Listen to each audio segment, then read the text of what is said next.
Hey guys, I'm going to show a very interesting garage today. This garage has cars right from the Mahindra Thar to a McLaren 750S Spider, and he is the owner of all of these cars. So meet Mr. Mohit Chugani. Mohit, thank you so much for coming for the shoot. Thank you so much. And let's start off with a quick introduction about you. Who are you? What do you do? And something for our viewers. All right. So I actually founded a couple of companies that I sold a few years ago, and since then I've been an investor in the stock markets and for startup companies. I'm a U.S. citizen. I live between Miami and Mumbai, and I'm also a car aficionado. And so that's how I decided to have a few interesting cars in my garage over here. So, Yes. what made you buy a Thar soft top, and how is the usage pattern like with this car? Your experience? Right. So, there's this romanticism that goes with a open air Jeep. And actually the original is the Jeep Wrangler, which started that whole romanticism in driving in Southern California. Yeah. And I was in Goa actually. This was just around the time of the lockdowns. A lot of these red Thars all over the place. Yeah. They looked really, really nice. Yeah. And I'm like, man, I need one of those cars, I need one of those soft top open air cars I can drive around. Yeah. So I looked around and they were, you had to book them and wait for them and stuff. Yeah, I got it at the right time. Wanted something different from the usual colors. I saw the red and the black were the most popular colors. So I got this in like a military green, which is a very different, unique color. Yeah, it looks nice. It looks really amazing. Yeah. And I actually took the Jeep Wrangler for a drive. The ones they sell in India are the five-door versions, Five-door versions. which are too big. And for the soft top, version, you have to have the hard top as well. And storage of that is a big issue because it's too big. And then they don't do the three-door version over here. This was a three-door version. It was very cheap, so I said, okay, let me go ahead and buy this. And it drove pretty well. It's a petrol engine. It's a bit bumpy, but actually I like that thing in the open air. I like a bit of bump. It sort of feels, it goes with the whole vibe, I'm glad you're enjoying your Thar. And now let's move on to the next car. I can see a 6 Series GT. Sure. Recently discontinued. So what variant do you have? 630i, 620d, 30d? Yeah, it's the I. 630i? Yeah. Actually, this is probably the car from the last year. So 2024 is meant to be the last year. Yeah. I just got this car in February. Okay. Of this year. And I was looking to get a car which was basically comfortable as a passenger as well when my driver drives. And as well as you can self-drive it. And it doesn't look like you're driving a car that your chauffeur should be driving. Because I looked at Maybachs and other cars, but they are more suited for chauffeur-driven where you're sitting in the back. Whereas this, you can drive yourself and you can be a passenger. If you sit in the back seat, it's very comfortable. They have these pillows, the seat reclines. They have those TV units where I've got one of those, the dongles along with the Amazon Fire Stick. I can sit and watch movies in the back. And it drives really nicely as a self-driven car as well. I got this color and I made some changes. I made the carbon fiber stuff in the bottom, as you can see. Nice. I put the black grille, so it looks as sporty as possible. So it's been made to look as sporty as possible. It wasn't so popular as a car for some reason because they thought it was awkward. But actually, if you ask me, I think it looks really nice. If you do it the way I've done it, you see the black wheels, you see the black grille. It's like a jack of all trades. Yeah, and then you see the fiber done on the mirrors, on the front, the back, everything. It's fantastic. It's just the car's finish is beautiful. BMW tech is next level, phenomenal car. And I'm very happy I bought it because the way I looked at buying a Maybach. Then I said, do I spend 3 crores on a Maybach or do I spend 75 lakhs on this car and I save 2.25 crores for my next supercar, which is what I did. I bought this and I put the 2.25 crores into buying a 911, which I hope to get delivery of by March. 911 GTS, the UT hybrid. Oh, nice. I'm hoping to get delivery of that in March. Amazing car. So it's going to go into production in this month. Yeah, nice. So now we'll have the third car, which is the Cooper S. Again, another convertible. I think you like convertibles a lot. So I am a convertible lover. I love convertibles. The way my interest in self-driving cars started off in 2017, I bought a Boxster. And actually, I just sold the Boxster a month ago. It's a beautiful car. And the only reason I sold it is because parking can be a problem in the city, and I'm getting a new 911 as I just mentioned. So, which is why I sold that Boxster. But I had just done an upgrade on the retune of the first stage, and I'd put in a APR exhaust, and I'd done the interiors with red leather and all that kind of stuff. Yeah, yeah. So since I liked convertibles, that's how I added. I added this convertible in 2020, Okay, okay. and I added the Thar in 2021. And I wanted convertibles for both, and that's how I got it. This is a classic, it's a British car in any case. Yeah, yeah. And you can see it's the classic racing green color. And then you have the champagne cognac kind of interior. Yes, of course. With the white piping. So it's just a perfect combination. And shockingly, when I'm down on the road, when I'm out driving with the top down like this, even if when I go in my supercars, I get a lot of like viewing, of course.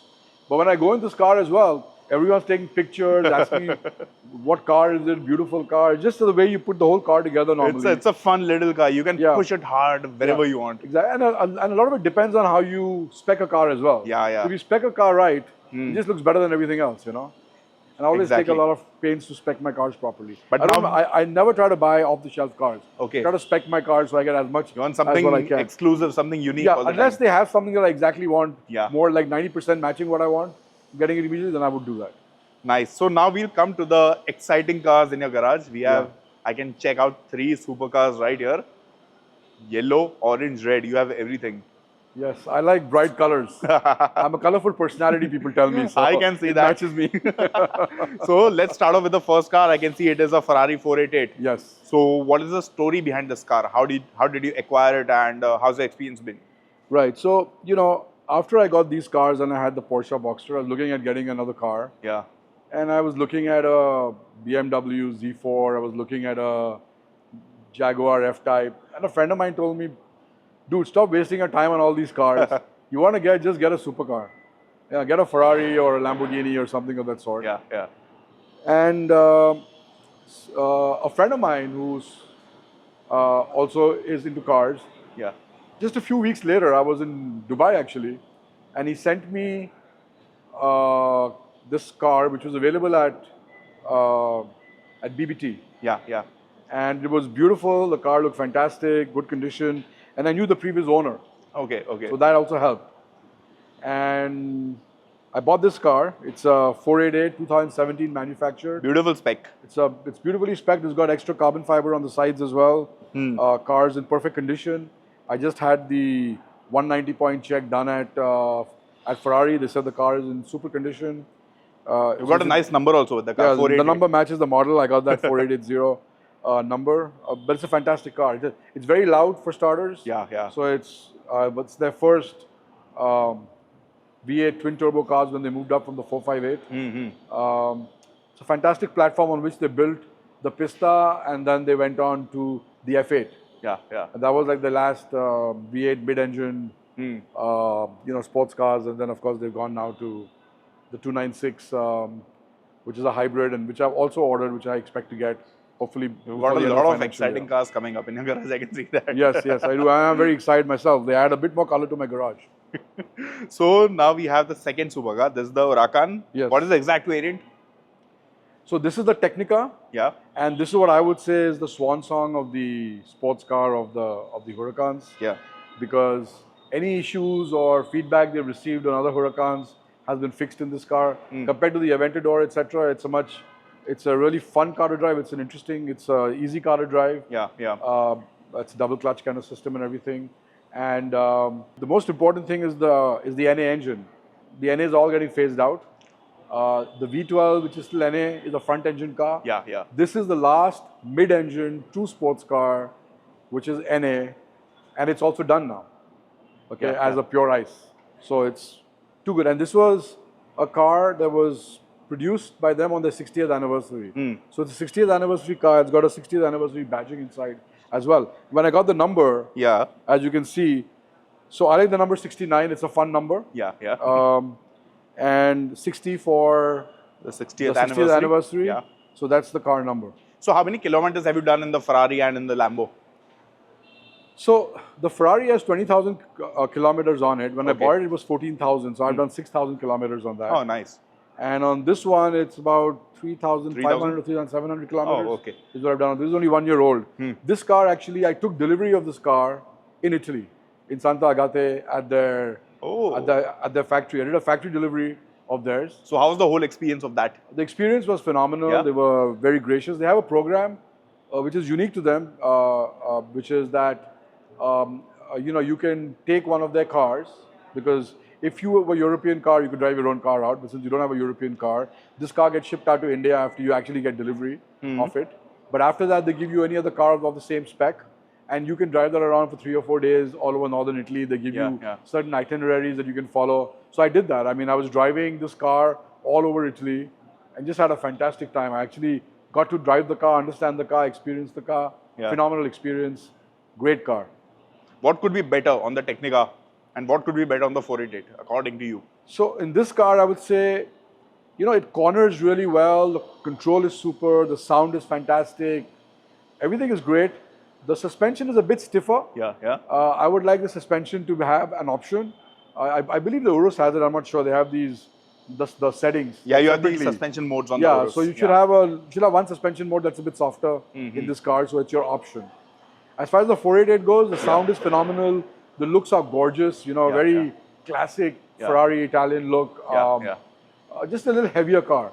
We should have been a bit lighter. And now the 750S Spider. Yeah, that's my newest baby. So yours is the first Spider in Mumbai? Mine's the first Spider in Mumbai. The 750S. And after I got it, I sort of added a little bit of color to it. Yeah, you have these blue accents. You can see the blue and the black, So fundamentally, if you see Formula One, the Formula One colors of McLaren are the blue, the orange, and the black. So I've tried to incorporate that. It's the same Formula One blue color. And of course, as you know, the way Formula One is going, McLaren will probably win this year. Possibly. Yeah. So how's your experience been with the 750S? Actually, can we take this car for a spin a little Yeah, we will. I love driving this car out. It's fantastic. And I can also see that you have a Discovery Sport. So that's your daily usage car or what? So actually, I bought the Discovery Sport around the same time that I bought my Porsche. Okay. And I wanted one SUV which is like an off-roader kind of thing. One car do it all. I mean, honestly, I never used it for off-roading. I thought I might, but I bought it anyway. And what I liked about this car at that time, especially, and even now, it's this what they call, it's a white car with the black pack. So you have black side mirrors, black wheels, black roof, everything.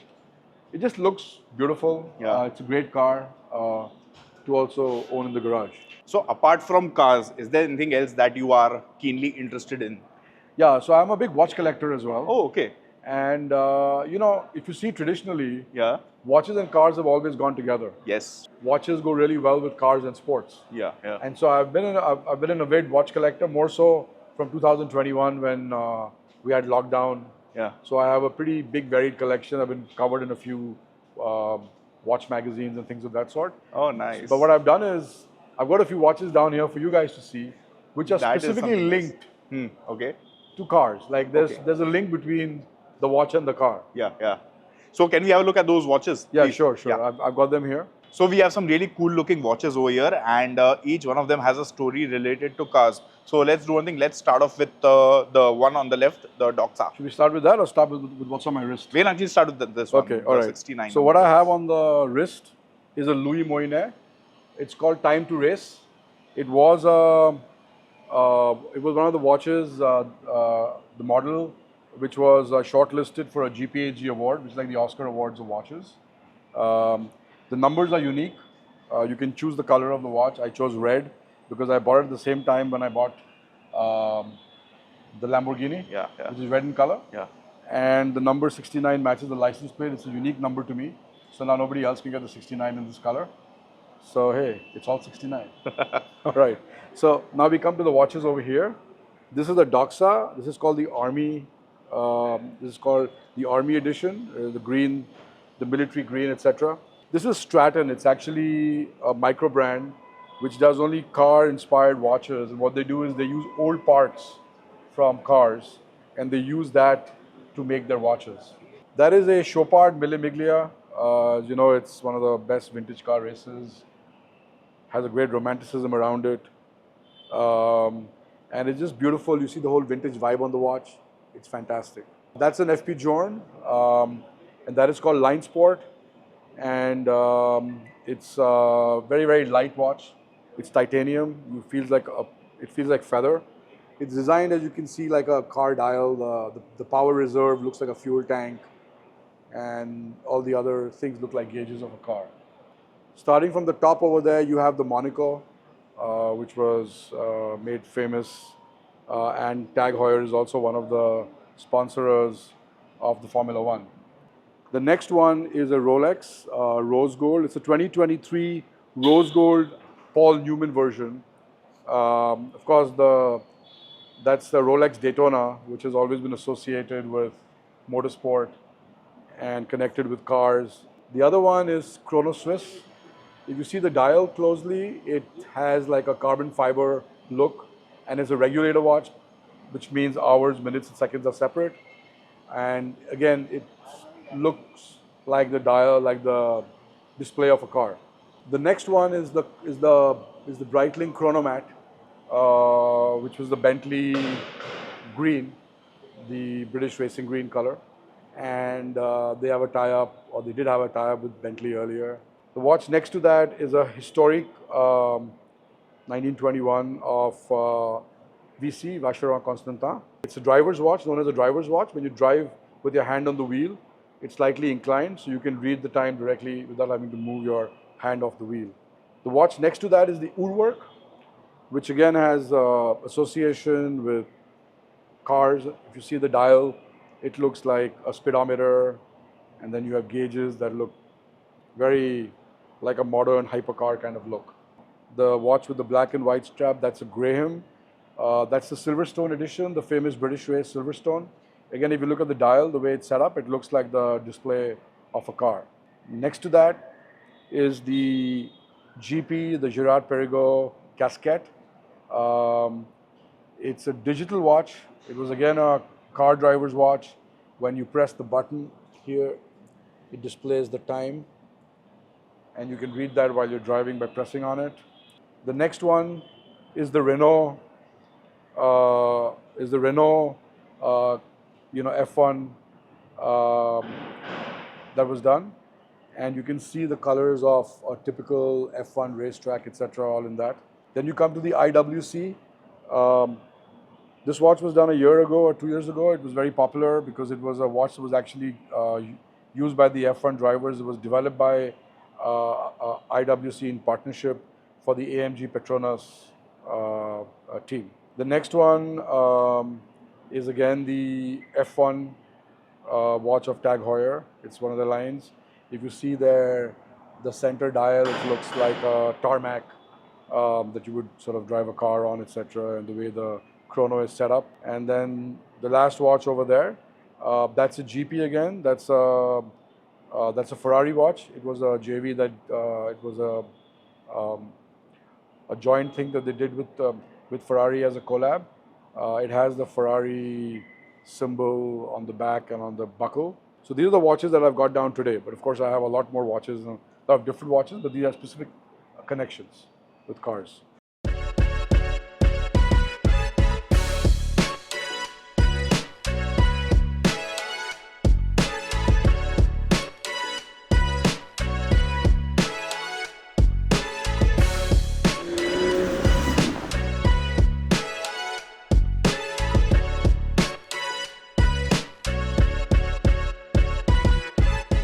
So we are out and about in the 750S, and I can see a lot of people just staring at the car. Their phones are out there taking videos. Does this happen every day with you? Yeah, whenever I take this car or any of my other supercars, Yeah. it's always a lot of people admiring the car, Yeah. taking videos. They often ask me, can I take a picture? And I always let anyone take a picture that they want, because if they can't experience the car by owning it, at least they can experience the car by photographing it or being near it or whatever. Yeah. So how does it feel to drive these cars on our potholes and broken roads and speed breakers every day? So fortunately, in town, this side of town where I live, the roads are in better condition. So you have a little less potholes and stuff. Yeah. And now with the coastal road, the Atal Setu, the Sea-Link, you have sections you can drive. Where the roads are pretty good. Yeah. But we do a lot of, we're part of groups, including the brands, organize trips outside the city. Yeah. So those are on highways, and highways tend to be in better condition. Yeah. And so I've done a lot of trips on with my Ferrari, my Porsche, my Lamborghini, etc. in the past. Okay. Some really interesting trips we've done in different parts of India. And how's your buying experience with the 750S? What made you decide to buy this car only? The Spider especially. So I am very fond of convertibles. Yeah. I had, well, I still have some of them. Yeah. But I basically had 3 convertibles. All 3 were soft tops. Yeah. So I had a Porsche Boxster, which I recently sold. Yeah. I still currently have a Mini Cooper S convertible. Yeah. And I have a Thar convertible. These are all soft tops. Yeah. And I always wanted hard top convertibles. And the 2 brands that offered hard top convertibles were Ferrari and McLaren. And the advantage of a hard top convertible is when the top is up, it looks the same as a coupe. It still maintains the same lines and looks as beautiful. So I've always liked to have a hard top convertible. The McLaren, on the other hand, of course, is like a dream car to buy because it's like a hypercar but sold at a supercar price. Yeah. It also has the looks of a hypercar. Yeah. And since the brand has moved to Infinity Motors, the brand's performance in terms of reliability has drastically improved up to the levels of all the top supercar manufacturers. Yeah. And the car itself is fabulous to drive in terms of suspension, steering, lightweight, engine sound, speed, looks, everything. Yeah. So I always wanted the car, and I always wanted an orange car. And McLaren is famous for its McLaren orange. Yeah. And so when I went to meet the guys, I wanted a McLaren orange, which I was gonna spec on my own. Yeah. I had also placed an order for the Ferrari 296 at the same time. Yeah. But they actually had a McLaren orange color in their stock, Yeah. which had just come in like a couple of weeks earlier. Yeah. And was still in the customs. Yeah. So I saw the car. It pretty much had 90% of the spec that I wanted. And so I just took it. It was like available off the shelf. And I've never been happier. So what do you like the most? So when you drive this car in Mumbai, what do you like the most about the McLaren? Is it the soft suspension? Is it the responsiveness? Yeah, so actually, as I said, all these points. So one is that suspension is very important because, as you pointed out, roads in India are not that great unless you're on a really well-maintained highway. So this suspension is the best among all cars you're ever going to get. Steering as well, some steerings are very light. This is fundamentally a hydraulic steering. Yeah. So it's very well weighted and it becomes progressively softer as you drive. So it's a fantastic feel. Besides, the car is very light, very easy to maneuver, the steering response, the feedback, phenomenal. And I can hear all the farts from and you can hear, I mean, the one thing that 720S people had, not too happy about was the sound. But they fixed that in the 750S. The sound is phenomenal. I mean, I have all the cars, but I like the sound the best, to be honest. I love the little farts it keeps giving out. And I think we are out on a perfect evening today. It's really, the climate is really good today for a drive. Yeah, it's superb. The top down.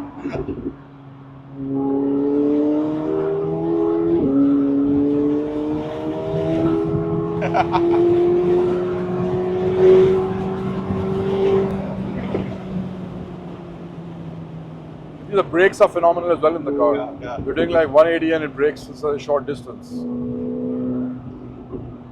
So what is the usual driving style like? How do you use the car for daily commuting also, or only for weekend leisure trips? I drive my cars every day almost. Almost every day. Almost every day. At least 5 days a week. Yeah. I take my cars out because I've got 3 or 4 supercars. I had 4, I sold 1, I have 3 now. And I'm getting 2 more coming in. And I want to make sure I take 1 car out every week at least. And what does your family think about these cars? Which one is their favorite? So, my wife thinks I've got all these weird expensive hobbies of cars and watches, but she luckily lets me be. My kids think that Dad's going through a midlife crisis. But I have taken my son, who's going to be 20 in a few months. He's come with me to the Buddh circuit. Yeah. and we had taken the Lamborghini at this boy club had organized an event over there. Okay. So we had taken the Lamborghini, Yeah, you can take it. and he got a chance to drive it actually on the So boot how was the circuit. track experience actually over there with the So Lambo? a lot of kids don't get to drive a supercar on an F1 circuit, right? Yeah, yeah. So he was lucky enough. He was back. He studied in the US. He was here for his summer vacations, Okay, okay. and it coincided with this thing that was there happening, the event, and he got a chance to drive it for the first time. Yeah, liked it? Yeah, I think he enjoyed the experience. It's different, right? I mean, Yeah, it's yeah. and one thing good about that car is it's got a very low center of gravity, so it holds really well on the curves as well. Mhm. So does the McLaren. I was there before I bought the car. Actually, McLaren organized an event, again a track event at the boot circuit as well, Yeah, yeah. where they had brought a bunch of their cars. And they had a guy come from McLaren Singapore who was also an instructor. Okay, okay. And we had a day out on the boot circuit driving those cars. Yeah, yeah. And that's where I realized, yeah, I really like the car because it's just drives really well. You can do many hot laps without the brakes failing, and the brakes are really good. Yeah, yeah. Things of that sort. And now, keeping these supercars aside, out of your mass market cars, which one is your absolute favorite if you had to drive a mass market car from Mumbai? So I typically like BMWs. Yeah, yeah. Because they're still drivers' cars. Mm-hmm. But then I have my Mini Cooper S. It's a very zippy car. Yeah, I have yeah. a convertible there again, so it's fun to drive. In fact, now my son drives that car mainly. Yeah, That's yeah. almost become his car now, since he got his license when he was 18. And the other car I like driving is a Thar for a different experience because I won the open air Jeep kind of experience. Yeah, yeah. So I use that car. It's like a fun car. In fact, there was a time when I looked at buying a villa in Goa and almost finalized one. And for that, I thought like a Mini Cooper S convertible and a Thar convertible are ideal cars for Goa. Yeah, yeah. They just have a real Goa vibe. They're not super expensive. Yeah. Good for the roads there. The Mini Cooper is small enough, and the Thar is, gives you that whole Jeep feel for being at a beachy area. But I do have a Mercedes and Audi as well. Just the chauffeurs drive those. I don't typically drive those cars. I mean, I do drive the cars once in a while, but I use my time more for my supercars because if I've got like 5 cars to drive, I don't want to drive 7 days a week. So I let the drivers drive the other days, the regular cars. But now that you've driven these cars enough in Mumbai, are you planning to take any of them for a road trip, some long outstation trip? So we just did one with Lamborghini, right? So Lamborghini had the Giro event. Oh yes, a few weeks back. Yeah, which was like 70 cars. You were a part of that also. I was there in that. In fact, my car is a red one. It was featured in a lot of the videos that went viral. Okay, okay. There was one which was my red Lamborghini going in these 3 girls on a bike saying, "Red Ferrari, red Ferrari." That was my car. If you see, it had that. There was another one. To look it up, yeah. There was another one. There's another one that's pretty viral. Is where I had stopped for what I call a pee stop, not a pit stop. Yeah, yeah. Because it was supposed to be from Rishikesh up. It was meant to be like a 2.5-hour drive. Yeah, it took 5 hours. Yeah, yeah. And there was no planning done for a pit stop. Yeah, yeah. And when nature calls, we got to take a pee stop. So we had a pee stop, and just after the pee stop, I got in the car, and these 2 guys came on the motorbike, and they pulled up in the front to take pictures. Yeah. And then I drove off, and there's a video that's again viral that has me pulling out from the car where these 2 guys are. And then again I go past, and there are like 2 girls on a motorbike talking in the background. Oh, look at that car! Look at that car! Luckily, they didn't capture me taking a pee and put that on the viral video. Yeah, that was gone viral. But now, if someone is looking to buy a supercar in India, what are the kind of challenges that person can face? Well, see, pricing in India is obviously more expensive because you have a duty of 100% import duty, and then you have a 48% GST. Yeah, yeah. And there's no justification that why should these luxury cars have a 48% GST versus a 28% that most luxury goods have. And to have such high, I mean, if you have 75 plus 25, like 100% duty overall, versus 148 is still more reasonable, but 148 is totally unreasonable, right? So cars are super expensive. if you buy a car in India, you can only sell it in India, obviously, because of the whole duty structure and all those kind of things. But apart from that, from an ownership perspective, But ownership perspective, you know something. I see people when they buy supercars, it's going to be their third car at least, third or fourth car or whatever, right? easily. It's not going to be a daily car. So as long as you're a decently good driver and you're aware of things, the only thing that I would say is that you need to have ideally a power connection for a battery conditioner. Yeah, Because most supercars are connected up to trickle chargers, yeah, yeah. and not having one helps. The battery depletes, and then Yeah. when the voltages are incorrect in supercars, which are pretty highly computerized, Yeah. it can cause issues. So the main thing is wherever you have it, you want to have a covered parking because they're expensive cars, Of course. and you want to have a power connection so you can connect a trickle charger battery conditioner to your car. Yeah, yeah. Other than that, if you drive carefully and you don't screw up your car, you're okay. It's like any other car. In fact, some brands like Ferrari, they have 7 years of free service, so you don't need to pay for the service. It's included in the price of the car. Yeah, yeah. So we are back from a drive in the 750S Spider. Thank you so much, Mohit. Oh, what an my amazing pleasure. experience. So now we'll just end this video over here, and in the end, I just want you to sum up all three of your supercars in one word each. We'll start off with the Ferrari. So you want me to sum up what each car separately? Each car separately in one word each. Yeah. One wheel. Ferrari, Italian design beauty.